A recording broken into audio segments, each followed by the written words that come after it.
Hello, everyone. Hello. Thank you so much for joining. Had spot of technical difficulty, so I'm extra appreciative of your kindness and your patience. Thank you for being here.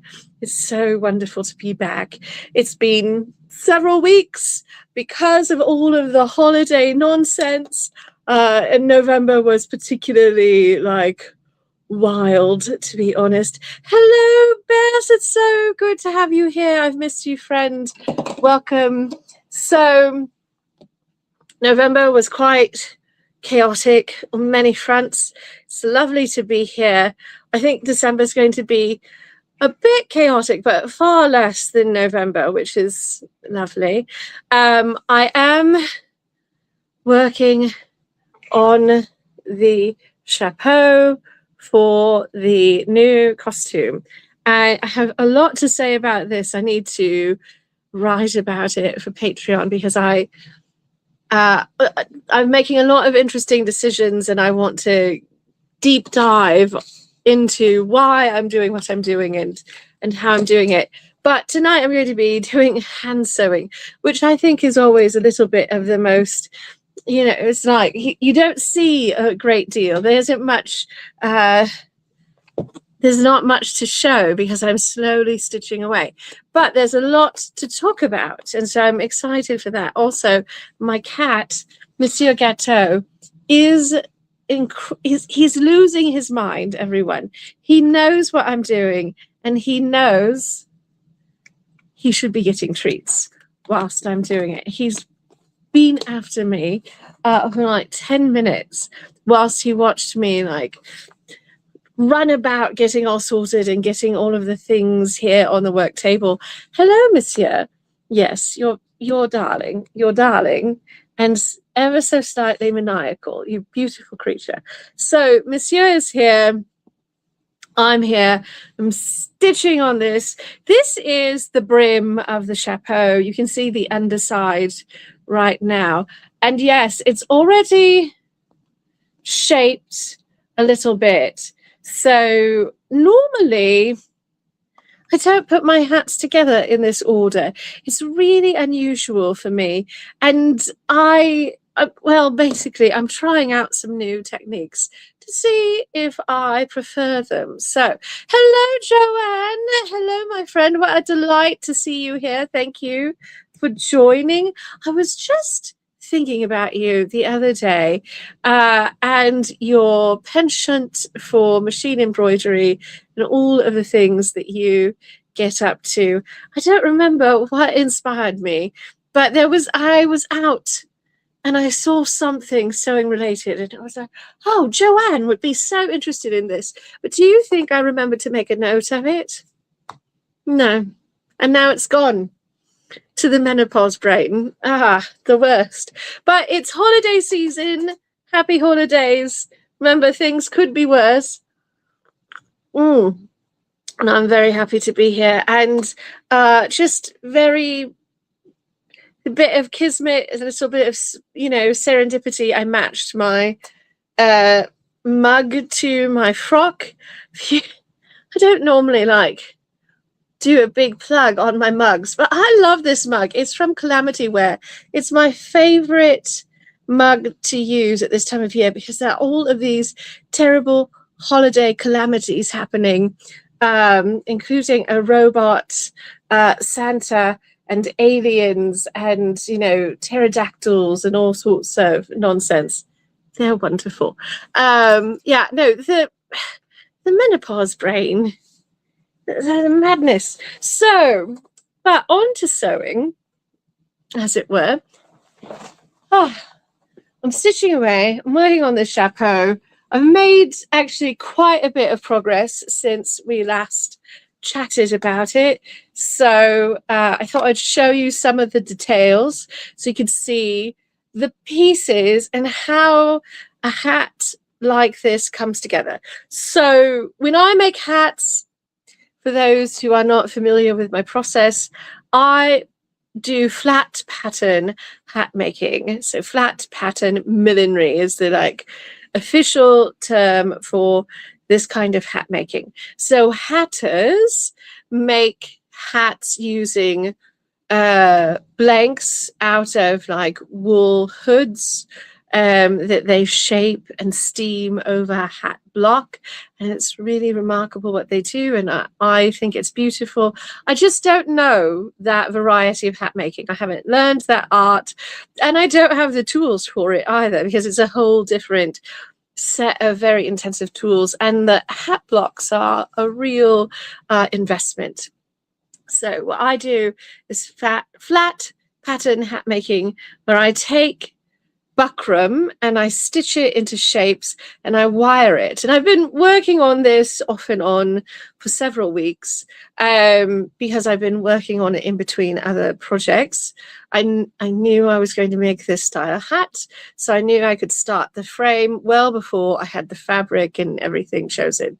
So I've also been doing a lot of this hat using some techniques I faffed about with to make the dragon shaft po, and a lot of machine stitching techniques, because that speeds it up. I can make a hat frame entirely by hand sewing, which is very handy as a sewist, because it creates a project I can actually take with me on the go. A lot of my projects, I can't go to craft parties. I can't go to stitch with chums at a cafe or something, because everything I do typically is using a very large machine and lots of tools and scads of space. But hat making, that I can transport with me.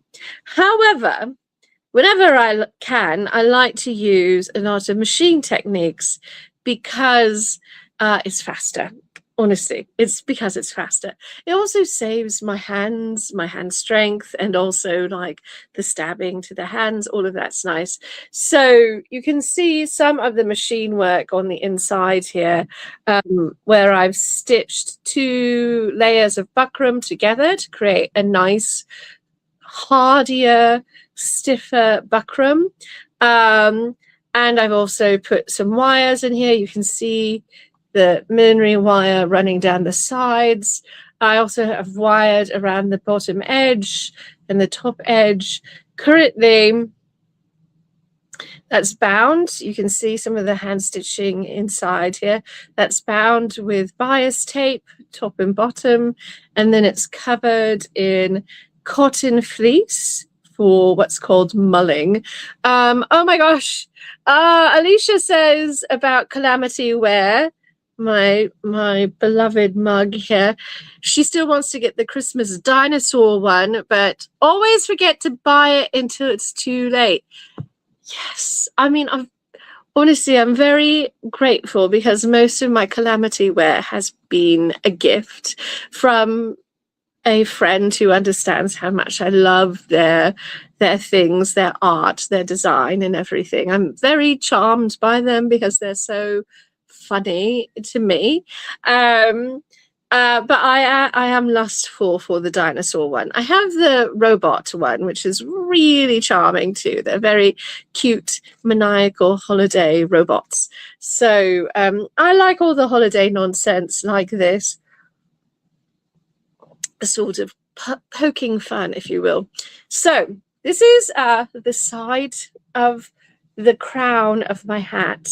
Currently, it's open, and as Cheshire pointed out the other day, very aptly, it looks a bit like a lampshade right now, and the resemblance is apt, because lampshades historically were made in a similar fashion with a frame and all of this nonsense. But this is the size of the crown.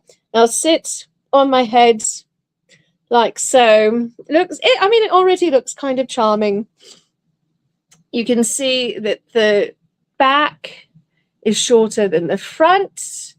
It's made to actually perch on your head, like so. It's called a percher, in fact, in some circles. So it's made to sit a little bit forward on your head. If you prefer, you can always wear it on the center of your head.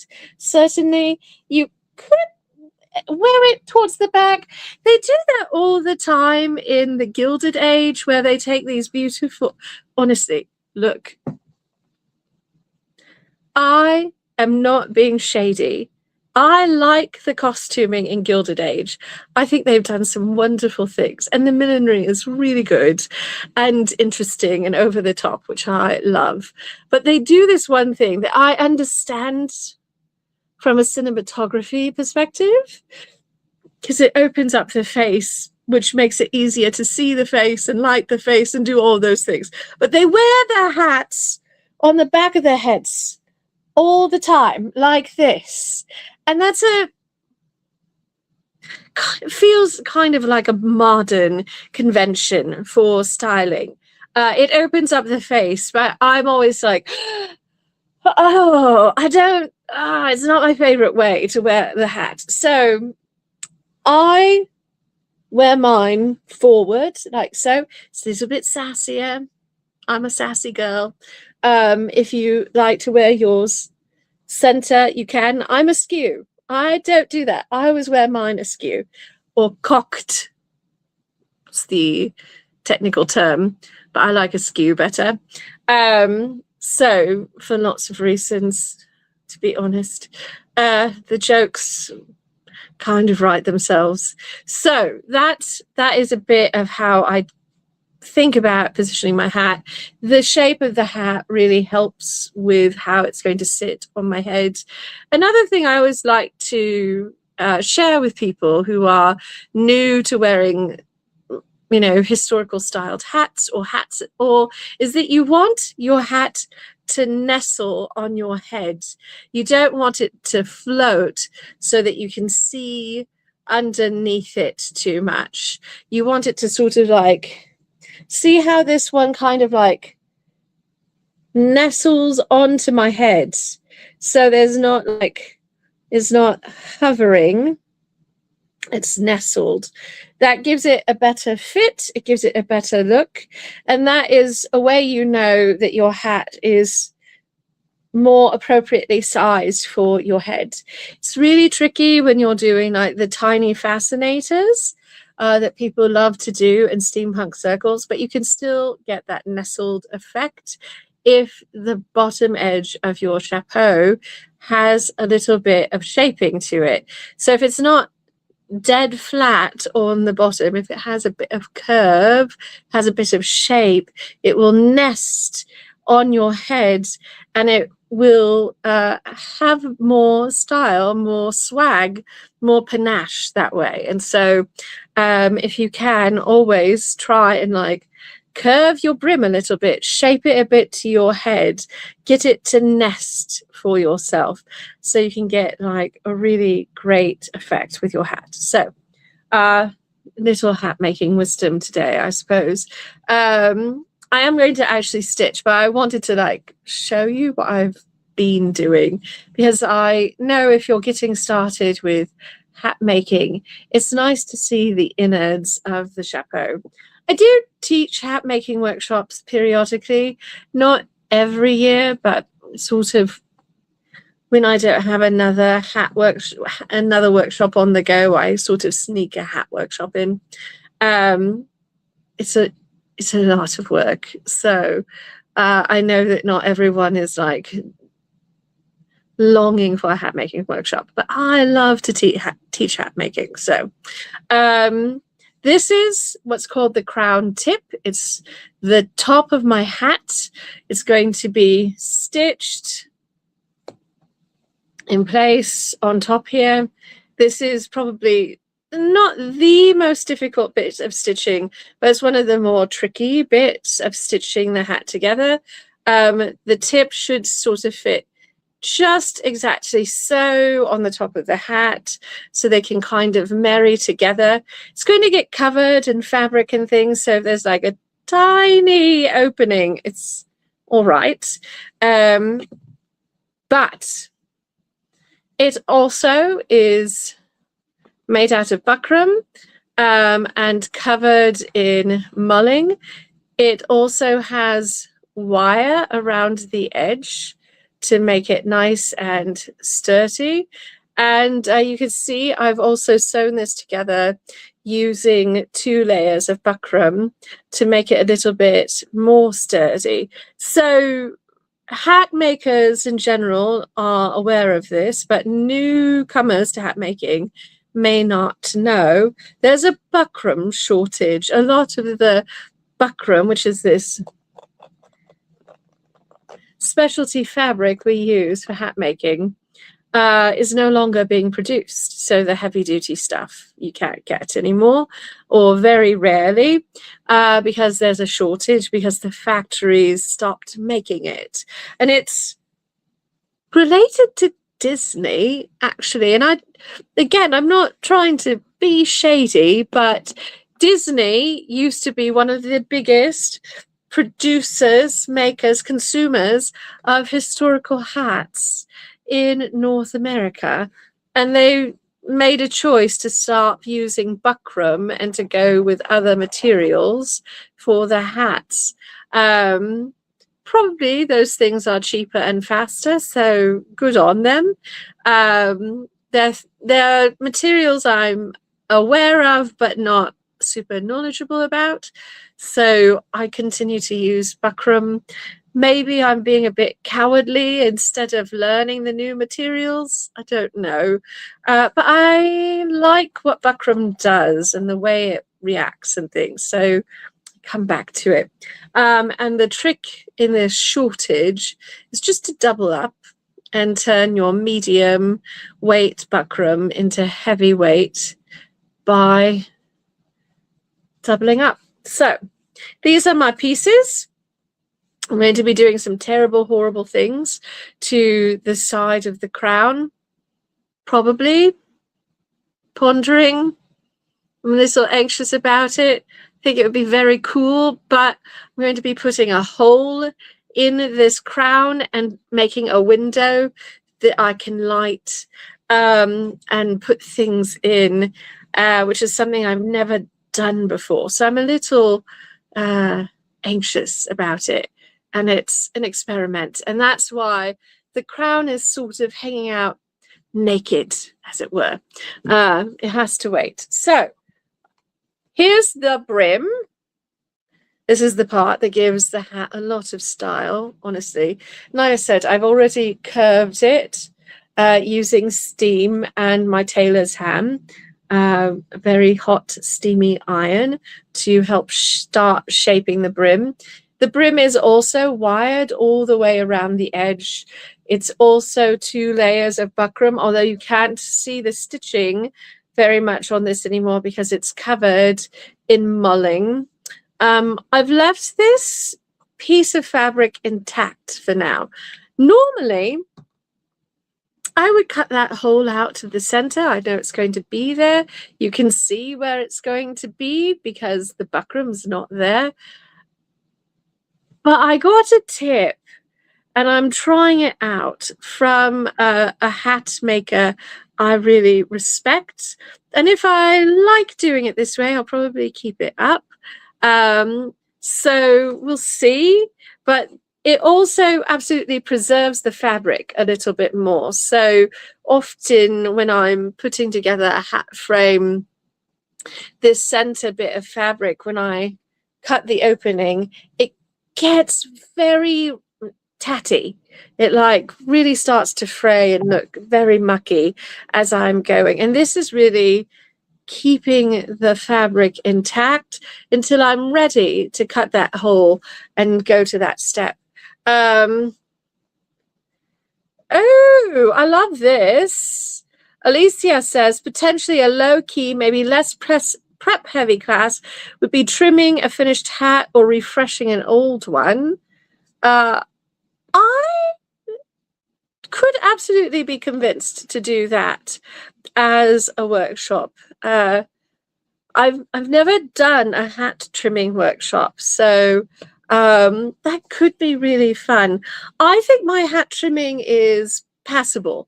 I would not say I'm the most genius at hat trimming, but I certainly know the basics, and it would be fun. And refreshing, my goodness, refreshing a hat. That is so helpful because the base is the hard part. This is the big lift, creating the hat shape, creating the hat frame. That's the big portion of the labor. Trimming is like kind of the fun part. And also you can set it up so that your trimming is modular or detachable, which is nice.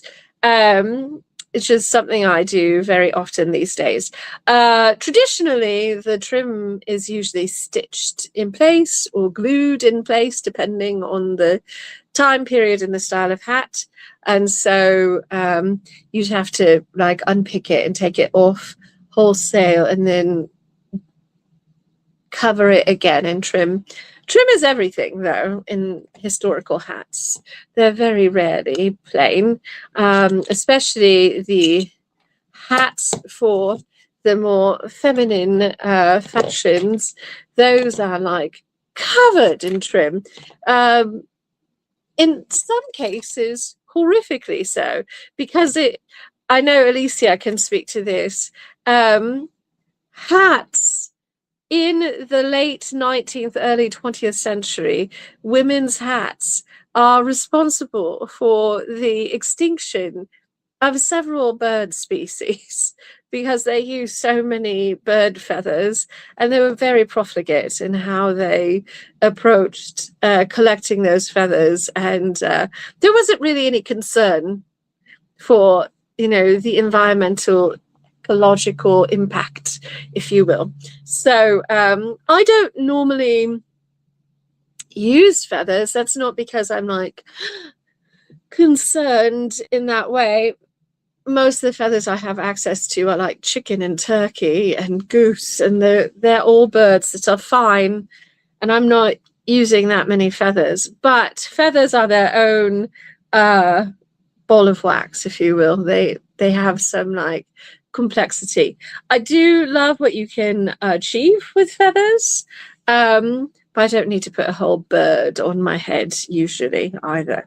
So let's talk a little bit about my tools here that I've pulled out whilst we've been chatting. I always have a pair of pliers handy when I'm working on hat making. This is the level of difficulty of stitching on a hat that sometimes you need a pair of pliers. These are my favorite needle nose pliers. They're my lucky pliers. I use them in millinery. I use them in corset making. They belong to my grandpapa, and so I'm very attached to them, and they're quite old. I'm certain there are some people who do like proper work with, handyman sort of like types of work could be a little appalled at these, but I love them dearly. They're my special little pliers. They go everywhere my hand sewing goes. I also have this tool called a needle pusher, a needle puller. It has this little, see if you can see this right here. You see the little opening, and when I push a button, a little bit of metal goes in there and it will grip on to a needle so that I can help pull it. Sometimes I need this, sometimes I need the pliers. This also has a pad here that can be used to push your needle through. I use this portion quite a bit actually, and it has a little thread cutter. I've talked about this tool before, but every time I use it, I feel like I need to call it out because it's such a weird looking little tool, and it's not something that you're going to know to look for if you've never seen one, or why you'd want one if you don't know what all it does. It nestles between your fingers like so, and then you can use your thumb to press the button. Mine's getting stiff, so it's possible that the little spring in there is wearing out. I've had it for years, so I might have to replace it. You can get them at Wawak, my favorite place. Oh my gosh, Oh no! Beth says I've discovered a potential allergy to feathers. I got a couple of beautiful feather hair pieces, and when I wear them, her face feels like she's constantly got invisible hairs tickling her. Oh, yeah. Allergies can, of course, look all sorts of ways, but feather allergies are, I think, fairly common. I'm terribly allergic to down. And so if I'm sleeping in a hotel where they use a lot of feathers these days for their pillows and things, I have to take something if they can't replace the bedding. And it's very noticeable. It doesn't give me that sort of constant skin irritation, but it does. So yeah, feathers. Yeah, so Bess is saying she was considering she was going to trim her hat with feathers, and now she needs to rethink that. Yes. It's not convenient to get out, but I've done some fun things with like fake flowers, and like you can bend them and shape them a bit like feathers, like the leaves and fronds and things can be sort of like feather adjacent, which is really fun. I do most of my trimming with ribbon work or with fabric that I turn into ribbon and then shape in interesting ways. So that tends to be my kind of default, is that rather than feathers. Again, I think it's sort of in part because feathers are a little bit tricky to work with. There's the allergy problem. They also will degrade more over time. I have very curious cats who will also try desperately to eat the feathers. So I don't have very many chapeaux with feathers on them for those reasons. But if you have an allergy, it's particularly helpful to know that there are some other options. Whilst I'm getting into trimming this hat, Bess, I'll try and do a good job of taking photos and documenting how I'm trimming it. I'll also try and get some detailed photos of some of my other trimming efforts with other hats, so I can share that with you, so you can see what some options are instead of feathers. Because feathers, if you can have them and you have like the wherewithal to shape them, they can be beautifully dramatic. There's a reason why they've been used. Oh yeah, no, this is very important. Beth says also the hair pieces are multi-feather confections, so she's not sure which species is the culprit. Yes, because it's just like cats and dogs and all these things. You may be allergic to one, but you're not necessarily allergic to all animal fur, right? So I think it can be similar with feathers, where some may bother you and others do not. But I'm not an allergist. I'm not a medical doctor, but I think that it is a good thing to pay attention to as you are able. So, all right, where was I? Tools. So I also really, I talk about this stuff all the time. It's thread heaven. It's not made anymore. Now you can get thread magic. It's basically just silicone in a box that it's like a silicone based lubricant for your thread, which sounds so naughty. You can also use beeswax. You do want to use beeswax and not the cheaper paraffin, but you need to lubricate your thread because you're going through really stiff fabric, lots of layers of fabric. Your thread has a real tendency to get snagged and tangled and caught up on things. Even when I'm lubricating my thread, I still have some problems with tangling when I'm doing hat making because it's such a stiff fabric. And also the buckram really, it grabs, it has a bit of texture to it that's grabby. And so it will grab on Oh, good. I have a bit left. I don't know if you can tell very well. It's a very stiff, rough woven texture. It's usually made out of cotton these days. Um, it was originally made out of linen, as many fabrics were in Europe, which is where this was sort of the standard thing. And so it's rough and it catches. It's anti-knotty. I love that. It's anti-knotty. So this is a little snippet of buckram. You can also see how cool that is. Buckram curves really beautifully like this, which is exactly what I want for hat making. It will curve all the way around into quite a tight little circle, even if I need it to. So it's really great. There's no crease. I can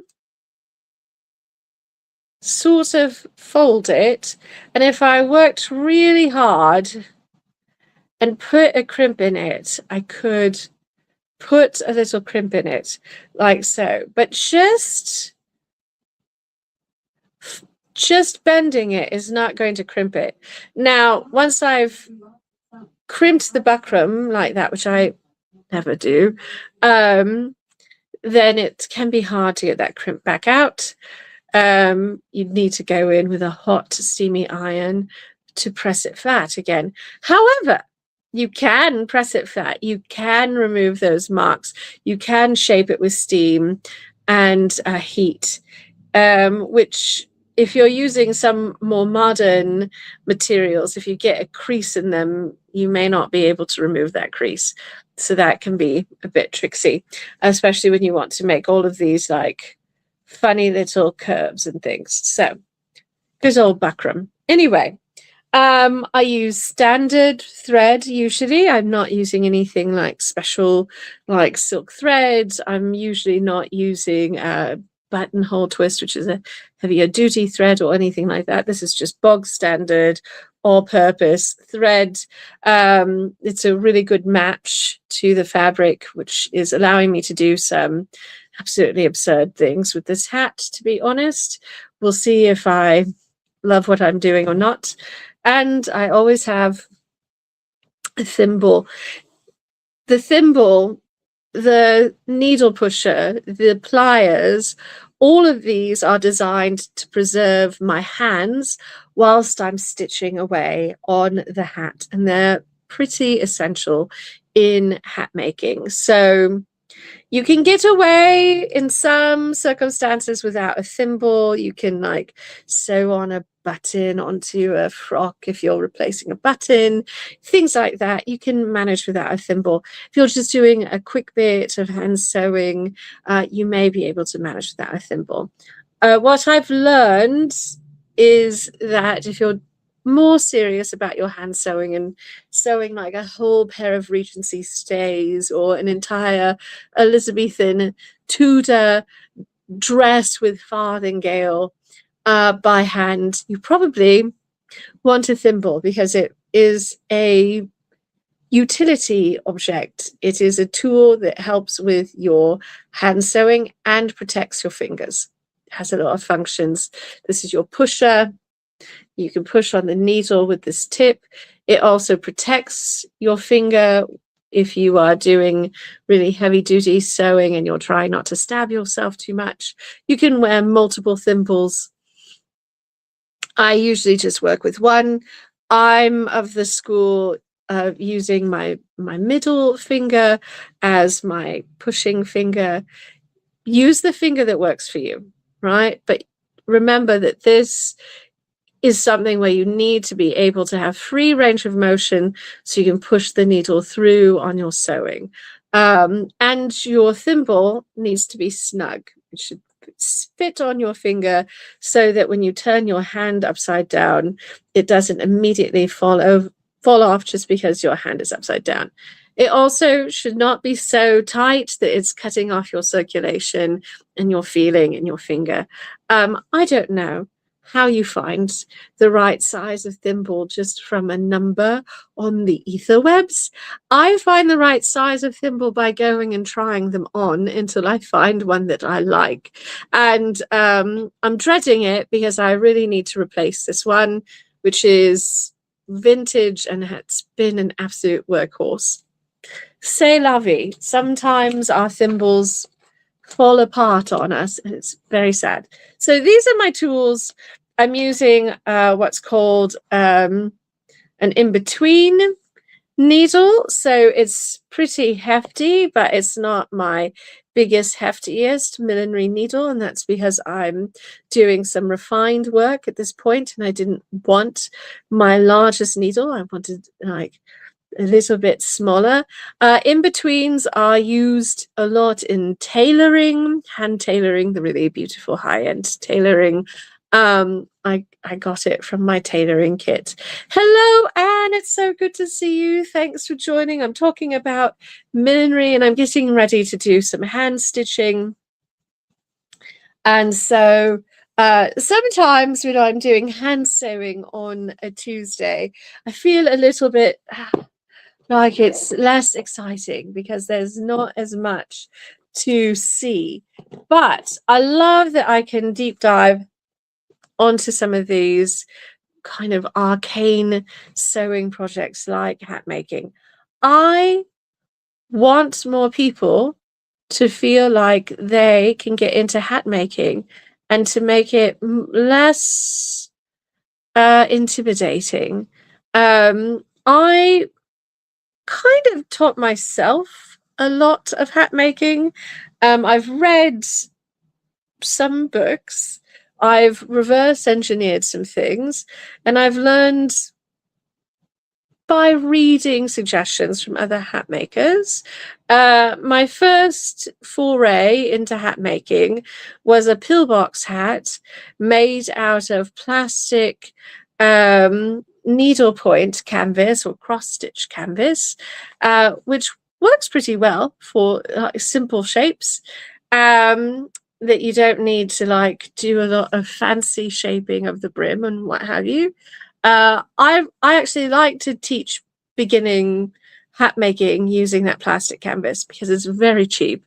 It has some problems in that, you know, the holes are quite large by comparison to buckram, and you can't stitch as tightly together. So often when I'm doing the plastic canvas, I'm teaching with that, I use embroidery floss to do my initial like hat frame stitching to hold everything together, because it's just a little bit thicker than the bog standard everyday all-purpose thread. So right now I'm just lubricating that thread, running it through my thread heaven a bit.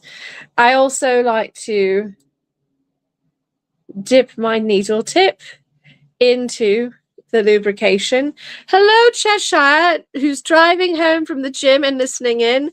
I hope I'm providing some amusing content for your ride home. Lovely to have you here. So this has taken me so many hours. Often when I'm covering a hat like this, I'm not trying to get this initial row of stitching super refined and super nice because I'm going to cover the edge in bias tape. And so these are just stitches to hold everything in place. But I decided it would be really fun if this time I didn't cover the edge in the same way with bias tape. Why? I think my logic is that it will look neat. And so I want to do this to look neat. Not even tidy, just cool. I mean, like, it'll just look cool. So that's what I'm doing. It means that my stitching has to be very tidy and very fine. So it's taking me so much longer than usual. You can see maybe my stitching, which is about and a 16th of an inch in from the edge, it creates this tiny, tiny little ridge where I'm stitching it very close, tiny stitches. The under edge is a little bit more rough and ready. That's going to get covered by the fabric that's going to go underneath. So that's going to be its own little thing that I have to figure out how I'm finishing. It'll be fine. I've got a plan. But this has taken me, so from back here, center back, all the way around, I'm like 3/4 of the way around, has taken me, I think almost 4 hours to stitch, maybe 5. So quite a long time of stitching. I took some hand breaks in there. I didn't just sit and like sew for 5 hours straight without resting my hands. So that's where the timing gets a little fuzzy, because I took breaks and I didn't necessarily pay attention to when I stopped and started. But I like to watch things like old movies I've seen a million times, or listen to audiobooks whilst I'm working on something like this.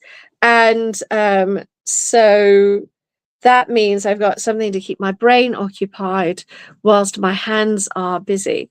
And it really helps. So sometimes I just keep track of these kinds of projects by how much I consumed of certain things. So right now, I watched all of Red One, which is a very ridiculous holiday film. And I also watched part of Klaus, which is a charming and sweet holiday film. And I worked on it a bit during our crafternoon on Saturday last weekend. So somewhere in there, so like 5-ish hours. So that's how I keep track. I like to say certain projects were basically like brought to you by X, Y, or Z. Oh my gosh, Joanne says you could watch Tremors, 7 movies and a TV series worth of sewing time. I love that. I have watched all of the extended Lord of the Rings, all 3 films. For it feels like I'm doing something Wagnerian at that point. I've also done like, let's rewatch all of the Marvel films in order of the timeline, and so I'll pay attention to how many Marvel films I go through. Anything like that. I mean, Tremors is actually perfect, because anything like that where you could just be like, well, I'm going to start at the beginning and work all the way to the end of this series whilst I'm doing all of this ridiculous sewing, is really good for this kind of project. The other thing that's really important is good lighting. And I am struggling with the lighting. So I think I might need to get more lighting for this workstation. I know I've got quite the glow right now. But getting it positioned so that I can really see where I'm stitching on this in particular, because it's very dark thread on a fairly dark fabric. I love this fabric though. It's called Huntress. It's a beautiful take on Hunter Green from Silk Baron, and it's so stunning. It's such a stunning color. And also, look, I knew it would look good with my hair, but look at how good that color looks with my red hair. It's going to be like so absurd. I'm very pleased. Sometimes the fabric is just perfect. And honestly, Huntress was not my first choice. But but it was almost exactly the same as the one I had picked. And the one I had originally chosen, they were sold out of, and I needed a lot of fabric. So, um, yeah. So I went with Huntress by their recommendation, and I'm so happy I did because it is so good. Such a good shade. Oh, ooh.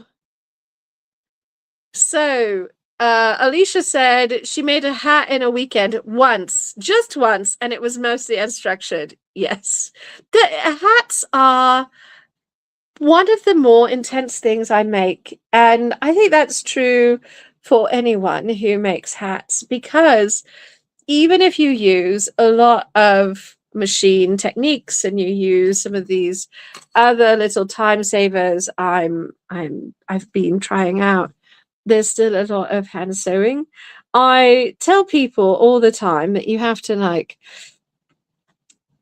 pick your battles with the hand sewing. You have to decide what matters to you in terms of the finish. And also you have to balance all of that with your hand health and your general timetable. So the more you can do by machine, the better in many regards. It saves your hands, makes your time go a little bit more sprightly, which is lovely. But even with all of those little time savers and what have you, it still takes me many, countless hours. It can take me longer to make a hat than it does to make a corset, which is, I think, one of the funnier little tidbits. What? Oh, all right, there we go. What a tangle. All right. How did that happen? Ugh. Okay.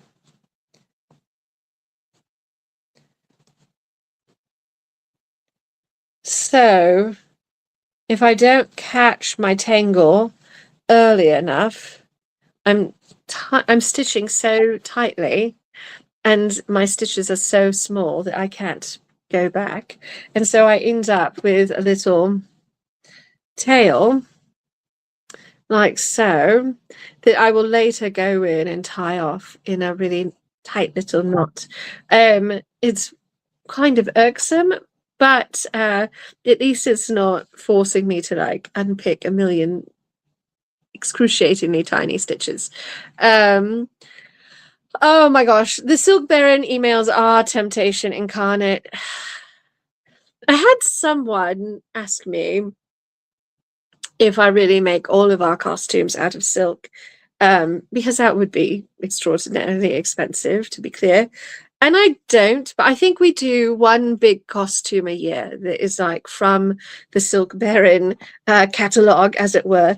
And I love their fabric. It's beautiful and it's beautiful to work with. And they don't pay me to say that. I don't have a sponsorship with them. I'm not like a collaborator or anything like that. I just have been so happy with their fabric. More than that, they are so kind and so helpful. If you are having an issue like I did, where I want a certain fabric and they're sold out or they don't have as much as I need, I can message them and talk to them about, like, all right, well, you don't have that, you're out for whatever reason. What do you recommend? This is what I want to do. These are the other colors I'm pairing it with. Can you help me pick a replacement? They always help me out. They're so lovely that way. Whenever I have problems with their website, I can email them. They will get back to me and help me out in that way. And I don't think that's just unique to me. I think Silk Baron has a really great relationship with their costuming community and cosplayers in general. They love our community and they love what we do and they are really into it. So it makes it fun to work with them. Ooh, my goodness, what is this?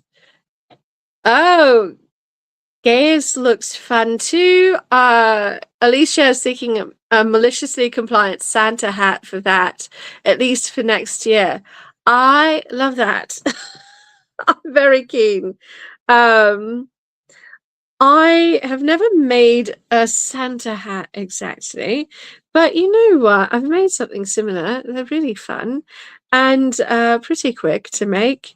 That's something where you can do it all on machine and all of it. Yeah, it doesn't need like a hefty frame like this, which is lovely. The trick there, I think, is the fur or fake fur, depending on your choices. All right. So I love these clips. I'm using my Wonder clips here. They're very helpful for this sort of project. I know what I did before I got the Wonder clips, and my projects always felt like I was working with a porcupine because I had pins sticking out everywhere. It's really tricky to not stab myself constantly. But I don't know how people historically managed to do that without bloodletting, essentially. It's really tricky. Oh, oh my gosh. Oh, this is so lovely. Joanne says of Silk Baron, she bought this beautiful fabric and asked for advice on a fabric to match it. They sent her several samples, and then at Coco Costume College, went through a bunch of fabrics to find a match. Great service. Yeah. And it's like a family business, they're a small business out of California. It's a husband and wife team, I believe. And then they have their small team of people who work with them, but they're small. They're not like a massive, huge warehouse situation. And honestly, I know Silk Baron is expensive. I'm not trying to like pretend that it isn't, but it's very affordable for silk. Their prices are very competitive.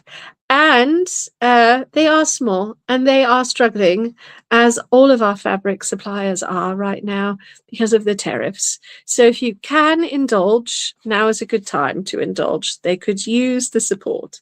We want them to be around for many, many years to come, providing fabric to many cosplayers and time travelers. And also personally, I just want to be able to still buy their fabric. Alicia says, sorry, that was meant to be Gaia. Hands can't type. Well, look, it's late where you are. That's completely legitimate. But also thank you, because I was like, oh, I don't know this name. I'm going to do my best. So that's wonderful. I love it.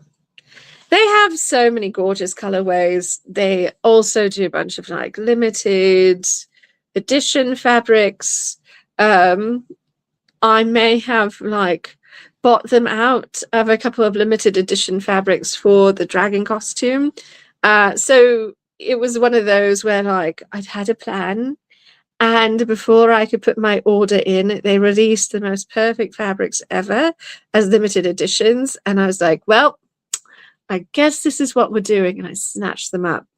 And like that, this green costume actually is going to take more fabric, which is wild to me, because the dragon used a lot of fabric.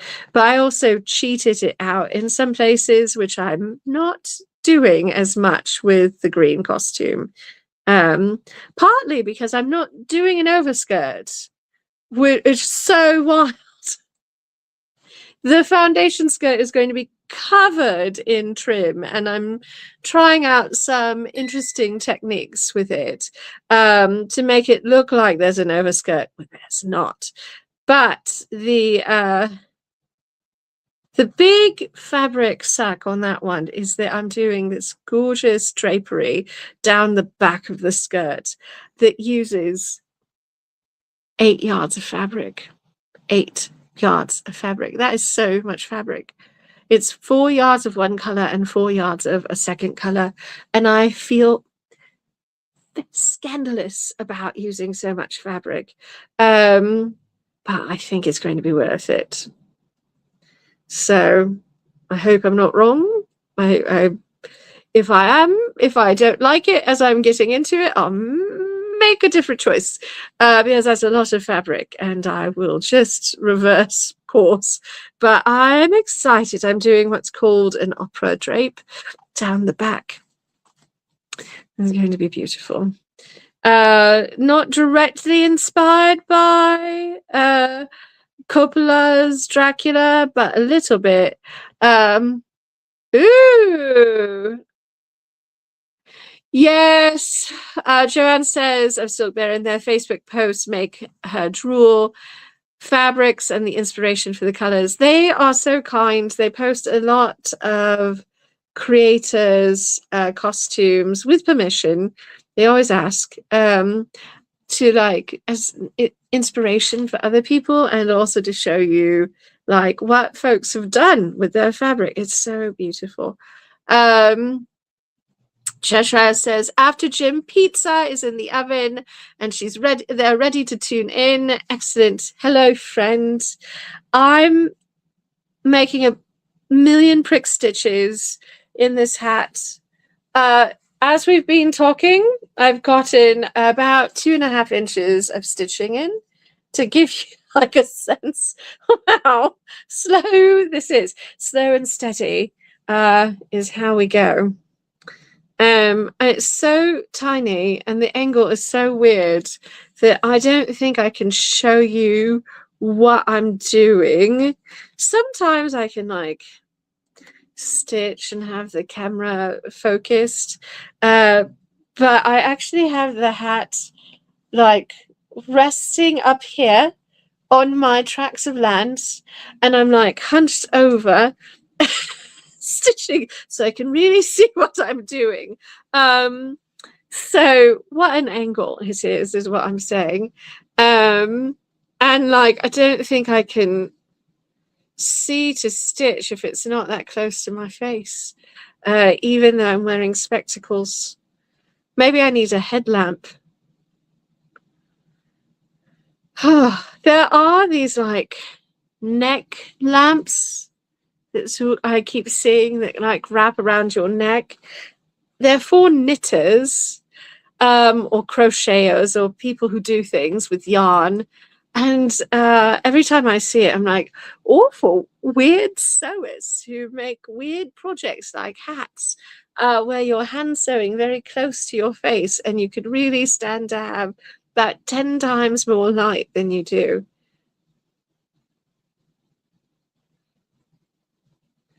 Ooh. Oh, Beth says she has one and it's pretty nice. Okay, they're on sale right now because it's the holidays. Maybe I'll ask a nice little fairy or elf to deliver one for my holiday treat, or something like that. Because I will keep doing this kind of maniacal stitching, right? So when I'm not working on the chapeau, I need to get sort of a wiggle on with the garments. And I want to refine my bodice shape a little bit. Overall, I was quite happy with how the dragon fit, except that this is not like the biggest problem in the world. It's slightly too large in a couple of places. Scandalous. And the fabric pulls over the front of my hip strangely, which I'd like to resolve that. I keep working with that particular issue and I haven't really quite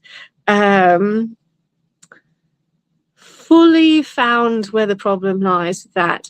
But I know that I know where I can tighten it up. And so that's on the schedules to sort of like do a mock-up and tweak the fit a little bit on the bodice. The skirts I'm not too worried about. I know my size and I've been happy with the fit on all of my skirts in recent years. So that's not a challenge. With fit, the challenge there is attention to detail on the finish and the surface design.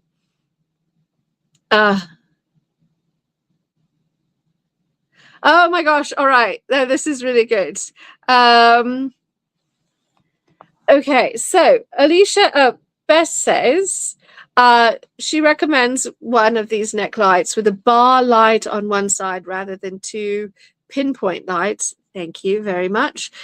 Honestly, if you have a particular recommendation of one you like, if you'd send it to me, I would be very grateful.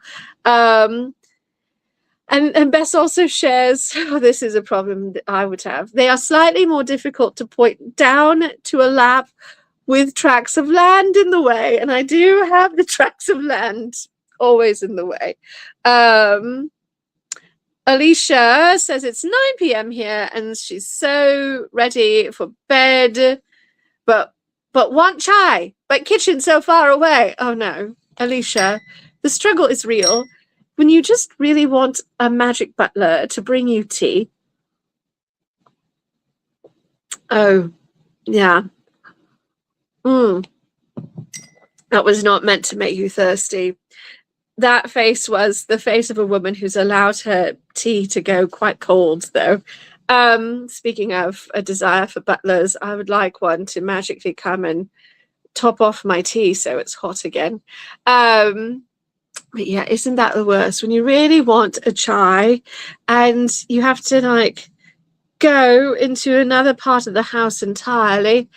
Yes, the tea has betrayed me, Cheshire. It has. It's lukewarm. It's fine, but it's lukewarm. Also, what are we doing? Yeah. All right. Oh, it's fine. It's fine. So I love being able to stream with all of you this way. It's really good. And I'm very happy with it. But it's a little bit finicky. And I need to continue to like sort of refine my process on my end. So it's less finicky. I'm happy to have figured it out at all, to be honest, because I love being able to stream on multiple platforms so that you can tune in on the one that works best for you. I recommend YouTube or Twitch, honestly.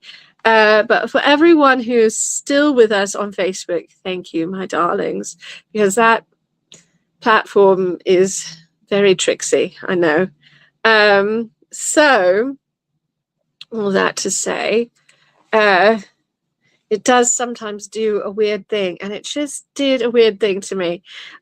So that's nice. But you can still see me, and I can still see you, and we're going to muddle through and make it work.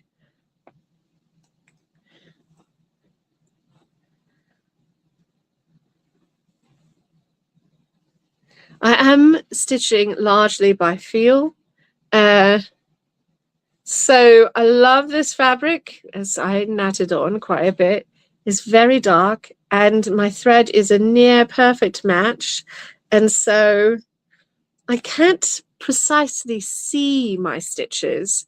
I can kind of feel my stitches. I can also feel this little ridge I've been making, which is very close to the edge, trying to keep that super accurate and very tight because I think that the ridge creates a very tidy effect. Oh, Alicia says she is the butler in her household. Yes. Ugh. I really wish we could train our cats effectively to make us tea and not just knock our teacups over when the spirit moves them.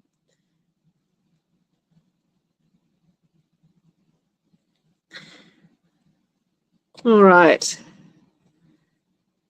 So one of the things I'm doing when I stitch this in place is that I'm stitching on the inside of where I put the millinery wire. So the millinery wire is very attached. I machine stitched the millinery wire on, and then I covered it in bias tape, which is also machine stitched in place. It's not going anywhere.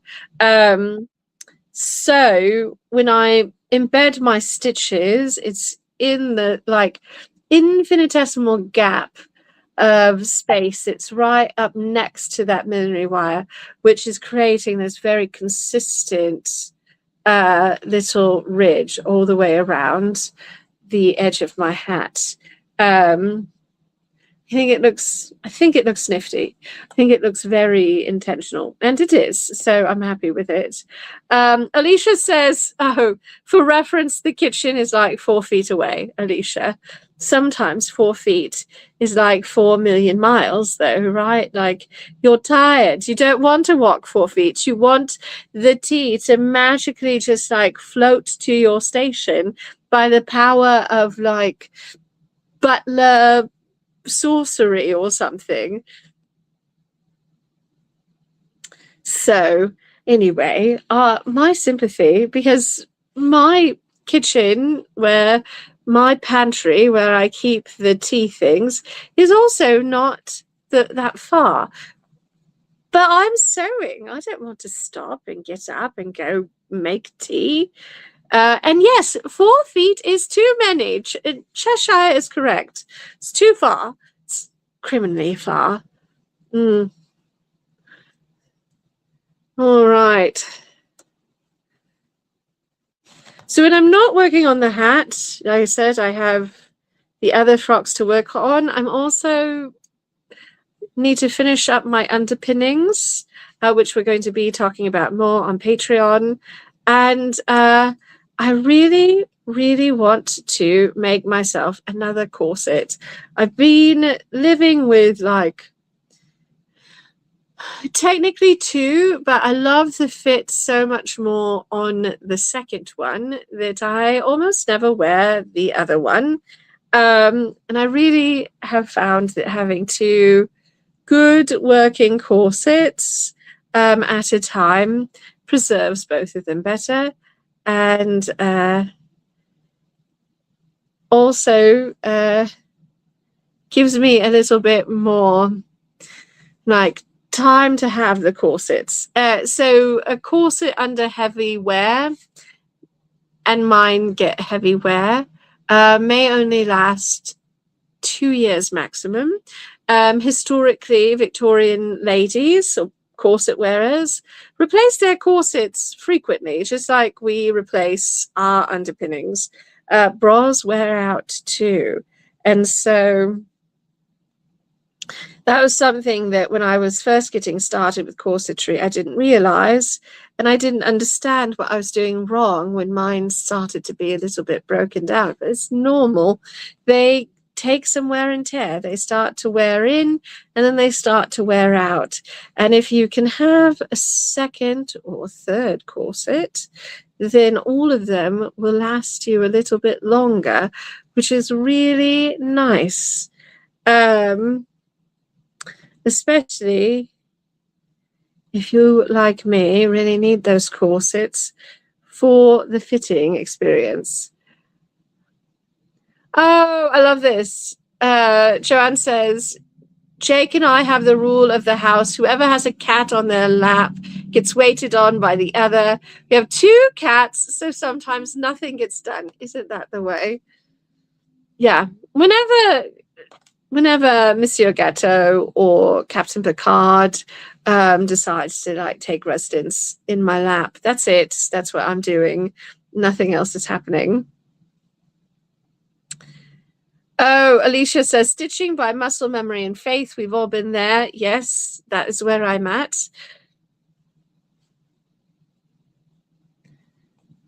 That and sort of like feel too, right? Because I can feel the ridge, and I can feel my needle, and I can feel the thread going between my fingers and through the fabric. And so I use that to keep track of where things are. Best says they call it cat trapped. I love that. I have a dear friend here who calls it kitty captured. I love all of these like little sort of puns and plays on words with how cats sort of hold you hostage by being cute and cuddling in your lap. It's not It's not something I resent. It's not a hardship. It's a nice kind of capture. But it's the rules. Once they're asleep and being cute, you're not going anywhere. That's your life for however long they want to be there. If they are Monsieur Gâteau, it's no less than a half hour, but often he will cuddle up and sleep on me for like an hour at a time. When I get a lot of writing done and reading. Oh my gosh. Joanne says before the days of remote controls, she watched a lot of crap TV because she couldn't get up due to cats. Oh no. No, come back yet. All right. I hope you can still see me. We had a moment of things being difficult, but hopefully all is restored. Oh, progress. Another 2 inches stitched. I know there are people who can do scads of hand stitching quite quickly. They practice what they do. It's sort of their thing. I'm told that my stitching is fairly swift for what I'm doing. Don't really know. But if this is swift, it gives you an idea of how slow hand sewing can be. I don't want to dissuade anyone from hand stitching because sometimes hand techniques are the best thing you can be doing. It will give you the most control and the best finish. But I also don't want to be one of those people who's like, hand sewing is the only way. You must do everything by hand. Look, do that if you enjoy it, or do it because it's the right choice for the project. Don't approach things with a certain technique because you feel like you'll be shamed if you don't, or you're somehow not a good sewist if you do it a different way. The best sewing is always the sewing that gets you where you want to the finish you want to have. I'm very pragmatic that way. I tell you what, you little technology thing, don't mess me about. That was not for you. That was definitely for the thing I'm using to be here with all of you that was just tempting me with disaster. I'm not in the mood for it.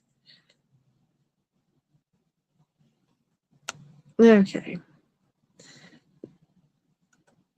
The other thing I remember when I'm sewing like this and doing a bunch of weird hand sewing is that if I have 1 or 2 stitches that are slightly imperfect, no one will notice.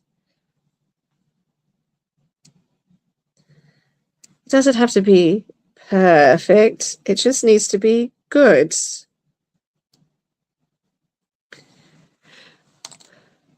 Oh, Alicia says, I miss having cats that lay on me. They sit near me. Moxie should be rounding us up for bed in about an hour or so. I love that. Yes, I'm very fortunate because both Captain Picard and Monsieur Gâteau really are very cuddly boys, and they do like to sit on me. They like to be held. They like to cuddle. And frankly, if you come to my bungalow, Captain Picard and Monsieur Gâteau would both also like to cuddle with you. Captain Picard has his chair, and if you sit in that chair, he will very shortly be cuddling with you. And Monsieur Gâteau is everywhere else, to be honest. Ew. All right. So Beth says, I'm trying to decide on my order of making for costume college. Is there likely to be a caftan day this year? Well, Bess, for me, there's always a caftan day. Because it's sort of nice to have a day when you can look fabulous and also kind of like take it down a notch after several days of big costumes. Last year, there was officially a caftan day on Sunday for was it the year before?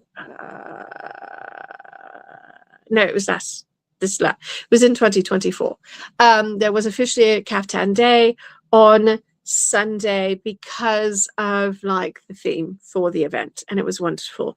And so we all showed up to Sunday tea in our kaftans, and it was just scads of fun. We haven't talked about it, our little group who's going together, but Sunday is a nice time for kaftans. Thursday is also a good time for kaftans because it's sort of the start of things.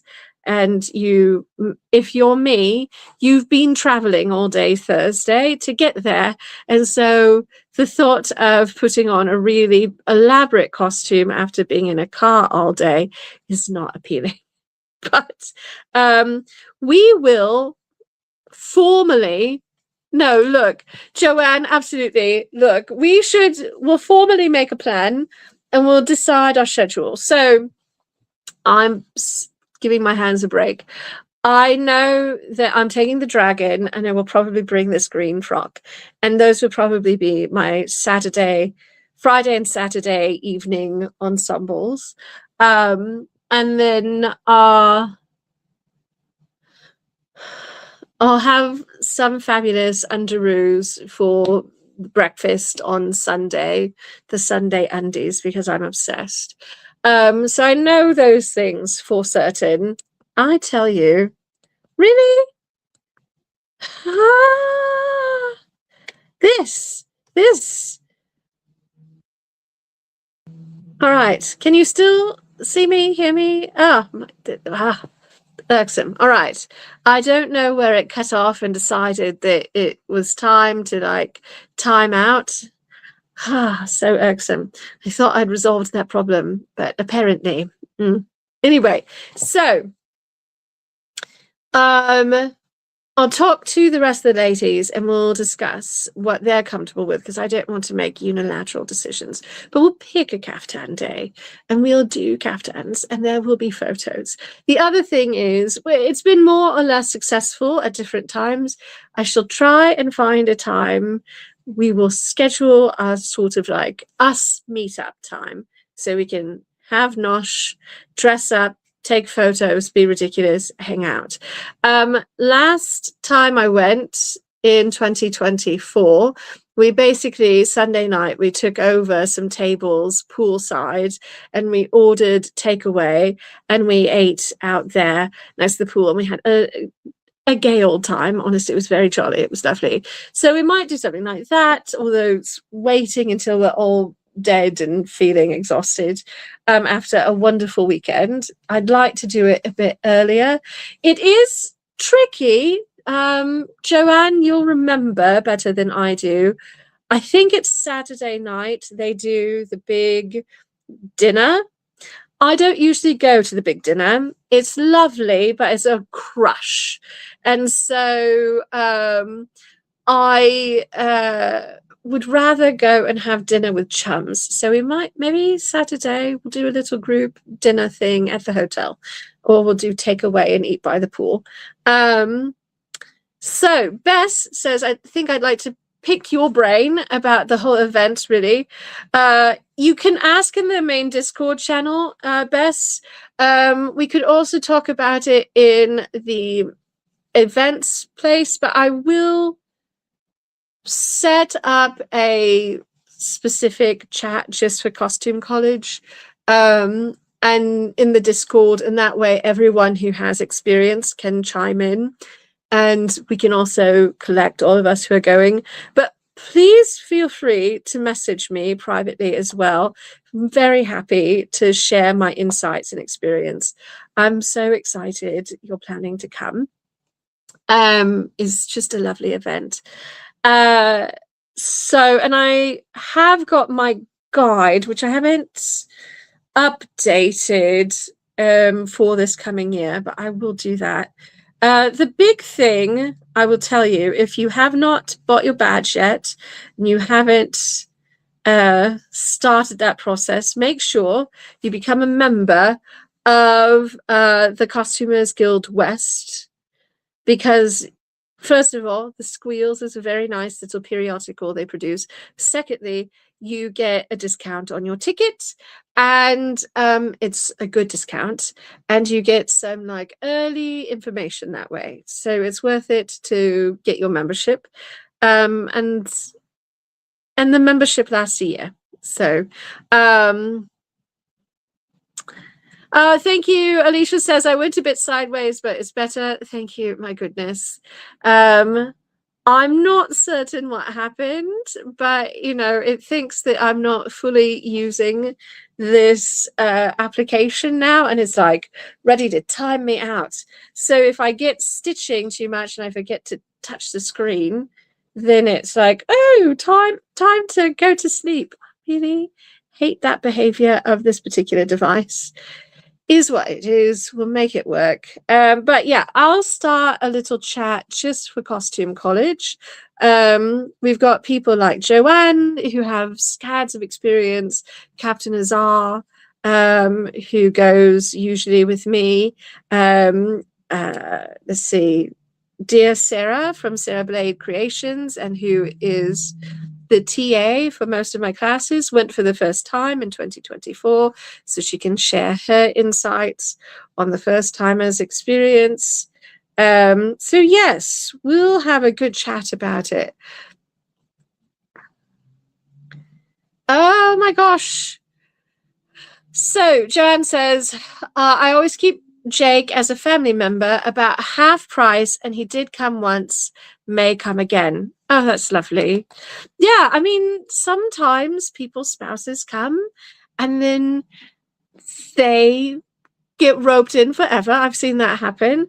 Sometimes they come and they're just like delighted to be fussed over by people who love their costume, But it's nice. I love it when I see partners there together. We'll be there with a little bit of a queer contingent that I'm very keen on. So I know that one of my favorite chums in costuming here in Arizona, Sir Dressmaker, is planning to be back. Trevon does Victorian drag. So he does 19th century, beautiful, gorgeous 19th century frocks as drag. They're so stunning, and his work is just impeccable. And I'm thrilled he's coming back. So he'll be there as well. And I look forward to introducing him to all of you because he's just such a lovely human. Yes, his dresses are so fabulous. They are.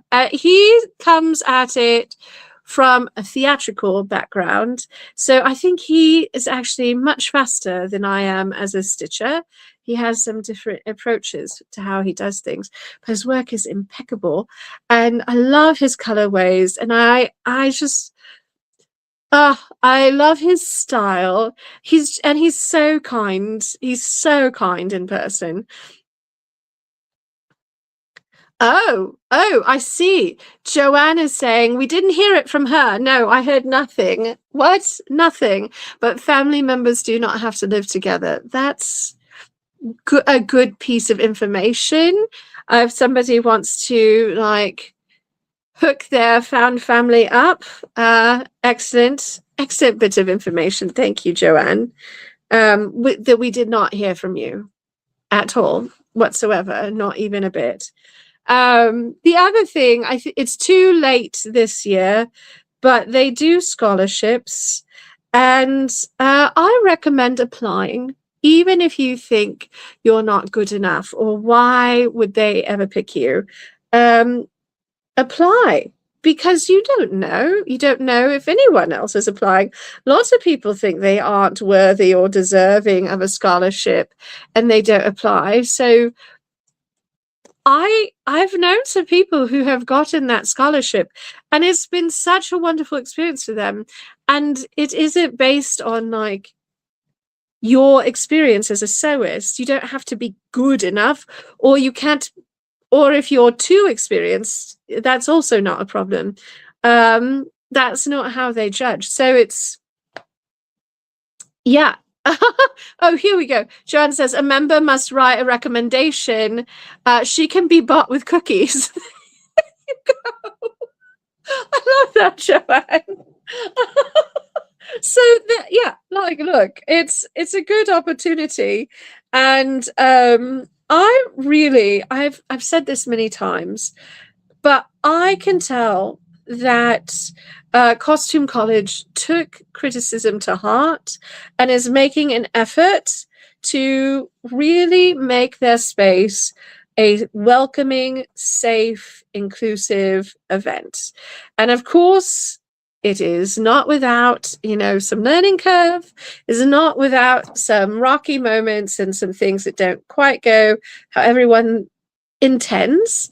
Mistakes happen, but I really appreciate that they are making an effort to do that, because lots of events, if you say, hey, this thing you're doing, it makes people feel unwelcome, it's very limiting, or what have you. They get reactive and defensive, and instead of like trying to make their space more welcoming, they lean in, they double down. Costume College has taken the criticism to heart, and I'm very proud of them for the changes they've made. So, and I think that the people who are in charge, the volunteers, it's all volunteers, no one's getting paid. I think all of these volunteers are really doing a bang up job, and they are so passionate about it. So, I will extol their virtues all day. Mm. Anyway, so yes, everyone should come. Everyone should join us at Costume College. It's going to be a gay old time. And I understand that not everyone can swing it because it is a big expense. But please keep in mind that this is not the last time I'm going. I will be back in the future. And so if you want to come on a year where I'm going to be there to introduce you to people and help show you around and welcome you to this space, don't worry, I will be back. And I'm very happy to be your tour guide at Costume College and get you started. Right now, I'm putting together my panel submissions because I like to teach. And so it's mostly going to be lectures, I think, this year from me. The last time I did a little workshop, and I'm still not entirely happy with how it went off. I feel like I could have done a better job. So before I do it again, I want to work on that. Also, oh my gosh, Cheshire, thank you so much. This is so kind. Cheshire says, I'm amazing at introducing folks. Thank you. Well, that is high praise, because Cheshire just got the experience at TUSCON at the beginning of November, where I'm very entrenched at that convention. So, and I have a wonderful time at TUSCON. It's one of my little home conventions I'm very passionate about. I also will lure people into shenanigans, as Cheshire can attest. Oh my God. I wonder if I could get away with, no, maybe that'd be too crazy. It would be crazy. I couldn't possibly bring the supplies necessary. I'd have to rely on other people to bring everything. But someday I would love to do Iron Taylor at Costume College. That would be madness. But it would be fun madness, I think. Oh my gosh. Alicia says, I can be pot with powdered sugar donuts, like life-size hostess donuts.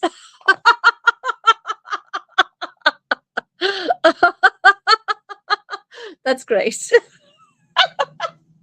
Oh my goodness. I love that. I love that. So anyway, I'll have to think about that. It'd be really fun to bring Iron Taylor to Costume College, but I would absolutely have to work with the event and with some people who are there in California to actually help me pull that one off, because I could not possibly bring all the necessary supplies with me in a single vehicle and also still have room for my own luggage and costumes. So, and everyone else's, right? since we travel together. But it'd be really fun. We have such fun time with that particular event at TUSCon, and it's madness. So yes, oh look, it's so mad. Joanne, you know what? Let's talk, because this is what I do. When I'm doing it here in Tucson at TUSCon, I have a setup that has some like very rough and ready basic tools, glue guns, stapler. I mean, like, you get 2 hours, so you need the stapler and the glue and all of that as well. I usually throw glue sticks in there, and safety pins, and then also a sewing machine for each team. So typically here at TUSCon, we're only able to field 2 teams. I don't bother with an iron. There's no ironing an iron tailor. There's not time. That should be a tagline. And then we need like a fairly large bin of fabric and things that can be like treated like fabric. I also provide aluminum foil and wax paper. Both of those are partly to create work surfaces for the things like the hot glue and everything, so it doesn't wreck any of the hotel equipment. And scissors, multiple pairs of scissors for the teams, because you have a lot of people cutting away at things. And then there's the secret ingredient. So fun. Now I'm like kind of obsessed with whether or not I could make that happen at Costume College. Joanne, I should probably talk to somebody behind the scenes. This is like an event, not a panel. Also, thank you. Amanda Joy says, ooh, I love the Iron Tailor idea. Thank you so much. We really do have such a wonderful time with it at TUSCon. I've done it at other conventions. It's very hard for me to travel to a convention and put it on because it's very supplies and tools intensive. It's not something I can fly with the tools. And I've also found it super important that the sewing machines be vetted and functional for certain, because it's really hard for a team if their sewing machine doesn't work, right? So Iron Tailor, it's teams competing, and usually it's 6-person teams, and one of those 6 people is the model, and the model gets to work as well, but they have to be willing to wear the costume and like do a catwalk. Yeah, I need someone to drive a small truck with the supplies on top of whatever vehicle we're coming with for the people and the costumes. So it's very intensive. For TUSCon, we loaded in everything that we needed, just the Grand Arbiter and I, for the weekend, and then I went home and collected all of the Iron Tailor stuff and brought it another day, and then I took it back after the event because it took up the entirety of the back of my vehicle to like bring all of this stuff. So it's an intensive supply need, but I feel like Costume College would be a really fun place to do this thing. I also have to have 3 judges who are not me judge the thing, because there's a winner.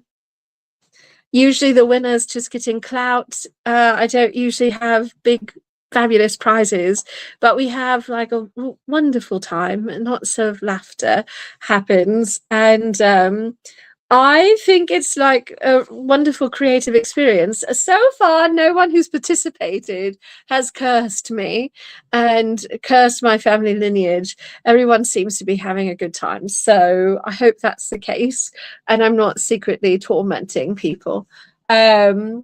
Gosh, this year the secret ingredient was at TUSCon. Our secret ingredient was post-it notes, and the theme was a kaiju wedding. So it was really fun. It was a good time. And the costumes turned out so charming. I was so happy not to be a judge because I couldn't have judged because both teams did such a wonderful job. One of the teams, their model was a service dog in training, and the service dog in training was such a pip and did such a great job. It was the sweetest retriever. And it was so willing to be dressed up and to walk the catwalk, which was amazing. Really, really so fun. I've been hosting Iron Taylor off and on for like 10 years. So it is an event I really love when I can pull it off. I get a big kick out of it. So anyway, we'll see. Joanne, we'll talk, and I'll talk to my friends I'm traveling with and see if they think I've completely lost my mind. And then maybe I'll reach out to Costume College and see if it's something, a sort of event they would be interested in having at the weekend. So, because I'd be really into hosting and presenting it. It's definitely one of my more over-the-top madcap kind of interactive games. So, yeah.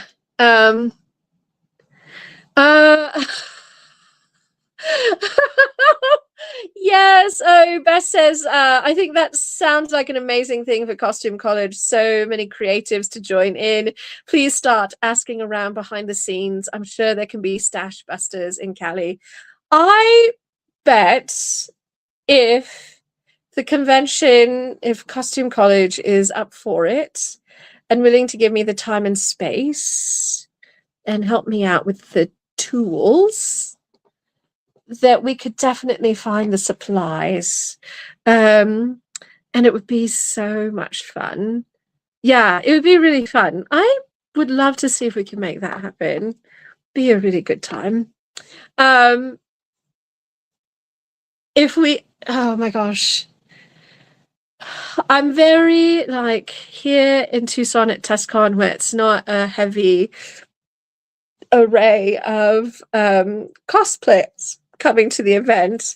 I feel really excited to get 2 full teams. I imagine I could get 3 teams at Costume College. That'd be really nice. Yeah, anyway, 6-person teams. You're right. And they rent machines, so that may work out. Yes, they do. Because I'm determined not to bring my machine this time. It took up so much space in the vehicle. And my poor companions, they were so good-natured about it. But it was like a big hunk of space. So I promised I was not going to do that to them this time.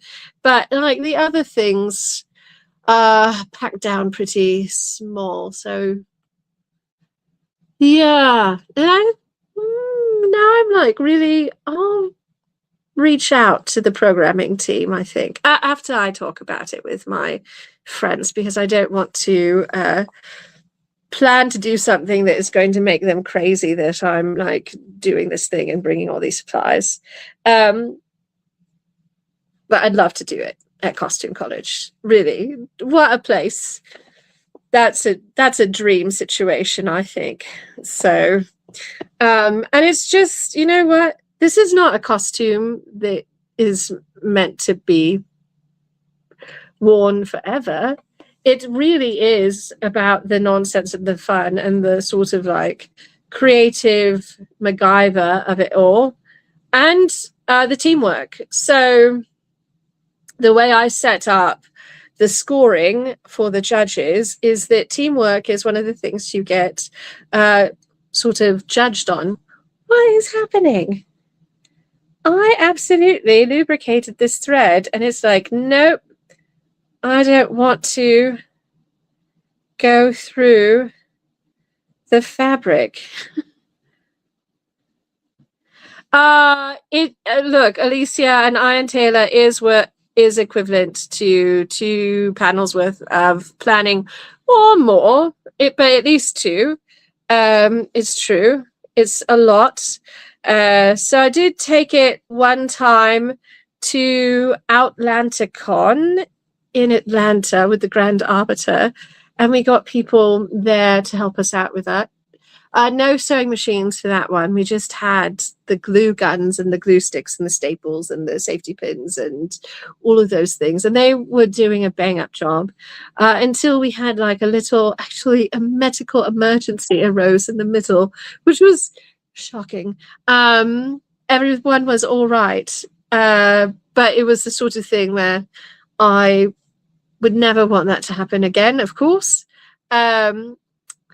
But it taught me a lot about how complicated it is to take it to a convention where I don't live there, and where I don't have people who are on the ground, as it were, ready to like help out with the supplies and the things. Because it's rough and ready, but you still need like a bin of fabric and enough things for people to pull through from. It's a bit like one of the costuming channel challenges on Drag Race, only you work with a team. It's better. It is definitely inspired by Iron Chef, and that's why you get the secret ingredient and a team. So also, I don't think it is feasible for one person by themselves to make a costume in 2 hours. To make an item in 2 hours, certainly, but a whole costume, that's a lot. But with a team, you can do it. Oh my goodness. I found a pocket of the buckram that is just really resisting my stitching. Having to like fight it a little bit. Anyway, thank you all. You've inspired me to consider bringing Iron Taylor to Costume College, like strongly plotting, wheels turning, if they say yes and they're willing to help me. And I can rope a bunch of other people in to like provide supplies and things, then it's on like Donkey Kong, is what I'm saying. I'm so about this. Also, I try not to be a workaholic at conventions. I can't help myself. I can't help myself. I just love doing these things. Oh, I love Alicia. She's like, so that's 2 less panels you submit. Theoretically, Alicia, that's 2 less panels I submit. Theoretically, but I'm excited about all the panels I'm plotting, so I may submit them all anyway. I'm a menace.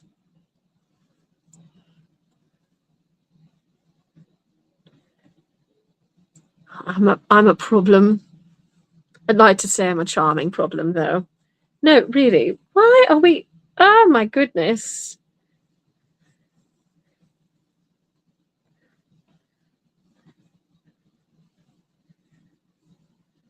Really fighting. Oh,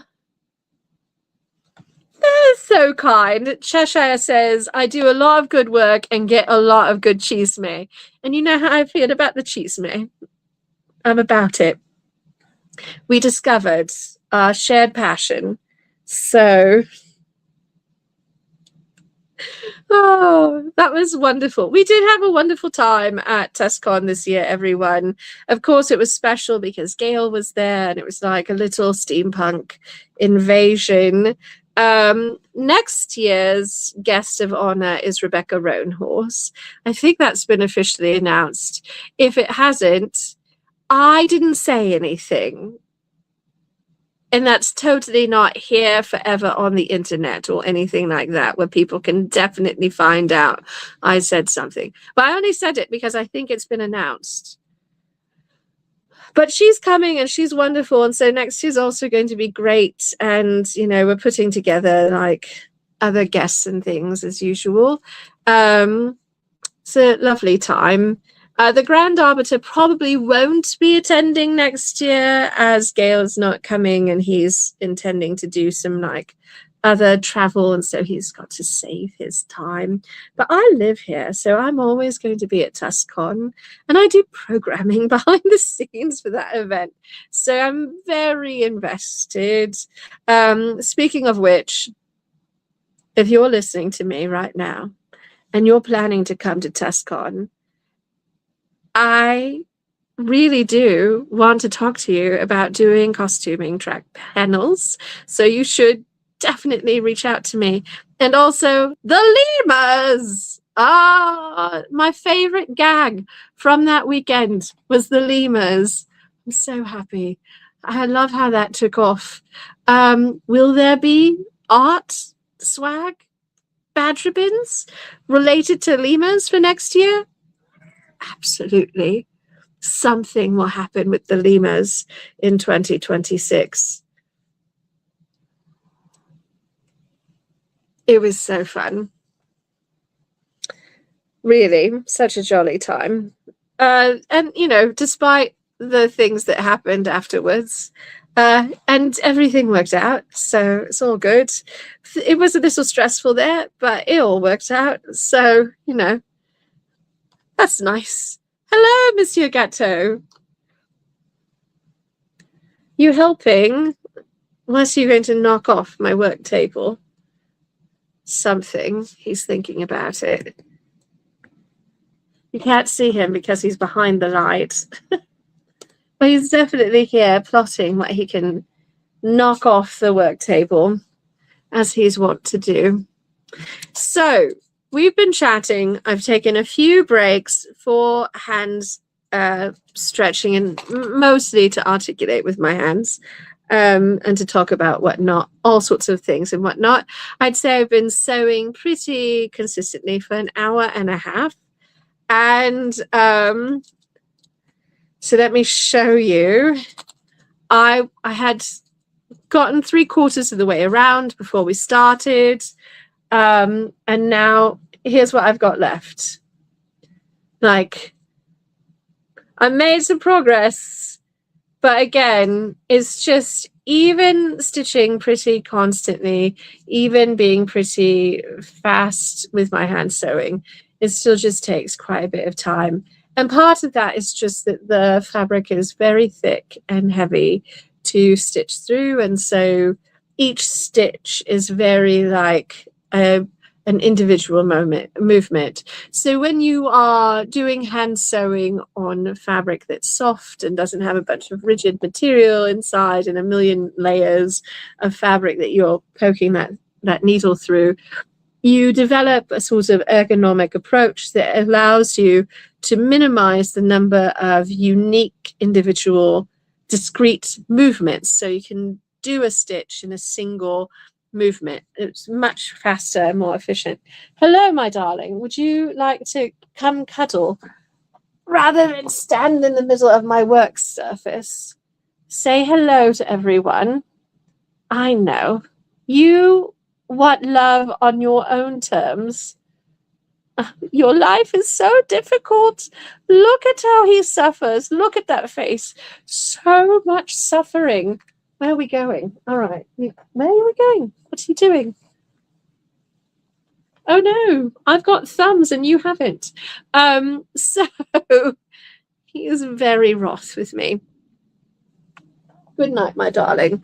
So it is that time. I'm definitely wrapping up as well.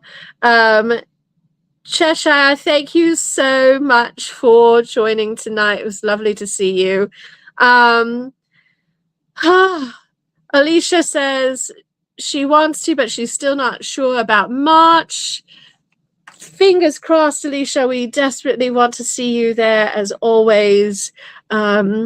I love seeing you and getting to get up to shenanigans. It's such a treat and such a pleasure. Thank you all for being here tonight. It was wonderful to be back after a rather lengthy break due to holiday shenanigans. I will see you next Tuesday for more stitching nonsense. Hopefully by then I'll be done with this bout of stitching and on to something else. I'll also be back Friday night with the Grand Arbiter for our Friday tea. We do have a special guest, not this week, but next week. Eve Riot will be joining us. And of course, I plan to see all of you this Saturday for our wonderful Crafternoon on the Discord. So please keep your eyes peeled for all of those things, all of our virtual happenings, and for announcements about events. We are going to be in Atlanta in February at Con Possible. And if you are anywhere regional to that event, I highly recommend joining us there. It's a wonderful, cozy little time travelers convention. It welcomes steampunks, diesel punks, cottagecore, time travelers of all varieties are welcome at Con Possible. It's all about what is possible after all.